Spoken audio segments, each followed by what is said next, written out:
కోల్కతాలోని ఓ వైద్య కళాశాలలో వైద్యురాలపై జరిగిన ఆకృత్యాన్ని నిరసిస్తూ దేశవ్యాప్తంగా ఉద్యమాలు జరుగుతున్నాయి. ఇందులో భాగంగా కాకినాడ ప్రభుత్వ ఆసుపత్రిలో వైద్యులు నిరవధిక నిరాహార దీక్షలు చేస్తున్నారు.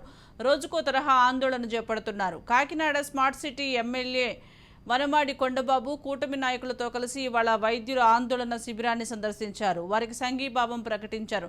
జస్టిస్ ఫర్ అభయ అంటూ వారితో కలిపి నినాదాలు చేశారు. వైద్యులు దేవుడితో సమానం, అలాంటి వైద్యులపై ఆకృత్యాలకు పాల్పడిన వారిని కఠినంగా శిక్షించాలని ఎమ్మెల్యే వనమాడి కొండబాబు డిమాండ్ చేశారు.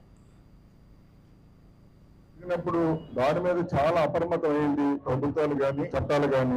అయినప్పుడు కూడా ఈ సంఘటన జరగడం అందరూ కూడా మనసులు కలిసివేసింది. మేము కూడా చాలా బాధపడ్డాం. అదేవిధంగా నాయకులు గాని అందరూ కూడా. డాక్టర్ అంటే మీ అందరికి చెప్పాలి, ఒక విషయాన్ని చెప్పుకోవాలి. మన అందరూ కూడా ఆపద వస్తే దేవుని కొలుస్తారు. దేవుడా నా ఆపదను తీర్చని చెప్పి. ఆ తర్వాత ఏదైనా యాక్సిడెంట్ అయినా ఎవరికైనా రోగం వచ్చినా ఏదొచ్చినా ఇబ్బంది పడుతున్నప్పుడు హాస్పిటల్కి వచ్చిన తర్వాత దేవుని కాదు డాక్టర్నే దేవుడిని కొలుస్తారు.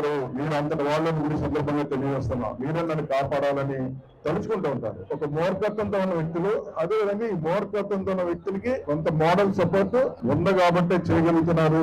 వారు పొలిటీషియన్స్ అయినా ఎవరైనా వెనకాలన్న వాళ్ళు వాళ్ళ దుర్మార్గులుగా భావిస్తున్నారని కూడా సందర్భంగా తెలియజేస్తున్నాం. మేము కూడా రాజకీయాల్లో ఉన్నాం, కానీ ఇటువంటి వాళ్ళకి సపోర్ట్ చేసే ఏ వ్యక్తి అయినా సరే, ఎంపీ అయినా ఎమ్మెల్యే అయినా ఎవరైనా సరే ఈ దేశంలో దుర్మార్గులుగా నిలిచిపోతారు.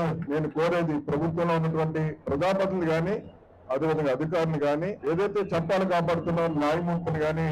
6 రూమ్లు అది కూడా 10 వేరు ప్లేసెస్ లో, అంటే medical ward, general ward, surgical ward, gynaec, casualty, ఇలా డిఫరెంట్ ప్లేసెస్ లో దగ్గర 10-15 ప్లేసెస్ లో 30 మంది 40 మంది పనిచేస్తుంటే వీళ్ళకి రెస్ట్ తీసుకోవడానికి ఉన్నటువంటి రూమ్స్ 4. ఆ 4 కూడా వాష్ రూమ్స్ కానీ ఇవేవి కూడా సరిగ్గా లేవు. వీళ్ళు బ్లడ్ తీసుకురావాలన్నా, లేదంటే బ్లడ్ శాంపిల్స్ ల్యాబ్కి రావాలన్నా కానీ వీళ్ళు చాలా ఇబ్బంది అనేటువంటి జరుగుతుంది. కుక్కలు ఉండటం, తర్వాత ఎలుకలు అనేటువంటి విపరీతంగా పెరిగిపోతుంది. అది పేషెంట్ హెల్త్ కి వీటన్నిటికి కూడా ప్రాబ్లమ్స్ ఉన్నాయి. సో వీటన్నిటినీ కూడాను మీరు దయచేసి కలెక్టర్ గారు, మన చైర్మన్ గారు, హాస్పిటల్ చైర్మన్ గారు, అందులో మీరు కూడా పార్టీ కాబట్టి మీరు అందరూ కలిసి ఇంకా మన సూపరింటెండెంట్ గారు, డిఎంఈ గారితో వీళ్ళందరితో కలిసి ఖచ్చితంగా వీళ్ళందరికీ కొంత better environment, safe zone, security. మనకి అవుట్ పోస్ట్ ఉంది కానీ అందులో ఉన్నటువంటి స్టాఫ్ సరిపోతుంది. మన వెనకాతలో ఇక్కడ చూస్తే ఇది ఓపీ బ్లాక్ అండి. దగ్గరగా రోజుకి 3000 మంది people నుంచి ఓపీ తీసుకొని వీటన్నిటిని కూడా కొద్దిగా బెటర్ గా చేయగలిగితే కనుక ఖచ్చితంగా వీళ్ళు సేఫ్ ఎన్విరాన్మెంట్ లో